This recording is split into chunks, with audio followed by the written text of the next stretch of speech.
So we actually met and talked to him about it. I was with him, and we met with the doctors, and we kind of went through. The doctor's advice was to take 2 weeks off, and I think at this point Sean's foot's perfectly healed, so we can. The bone typically takes about 2 months to heal. The notion was to give him a couple of weeks and hope that let the inflammation and thus the pain. But Sean wasn't experiencing any pain other than when he was in the skate, he didn't have any pain. So he'd say like the only thing he would feel was hopping over the boards, the compression of landing on his feet. So that was the thought process from Sean's standpoint.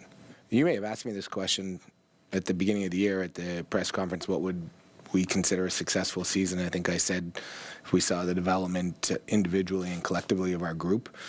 And clearly at that time, we didn't know the extent of the injury situation we were going to be faced with, and a lot of young players got put in situations that maybe we didn't project. So I think we've seen that progress from the individuals. I think we've seen the progress from the group, which also means we're seeing progress from a young coaching staff.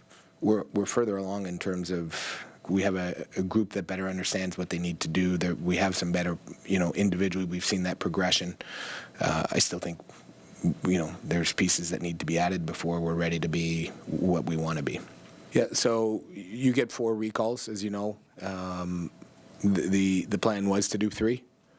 As I mentioned, with Barron getting injured, we couldn't paper him today. So we kept it to 2 and preserved 2 recalls that we could do thereafter. Jeff tells me to settle down. He's going to tie me to the desk so I can't make a trade every week. I like to be involved in deals, but at the end of the day, it has to be, moving us forward towards an objective. And if a trade doesn't advance our cause, we're not going to make a trade. Yeah, I've traveled a couple times already this year to go scout, and in fact, we were booking our trips to Switzerland today.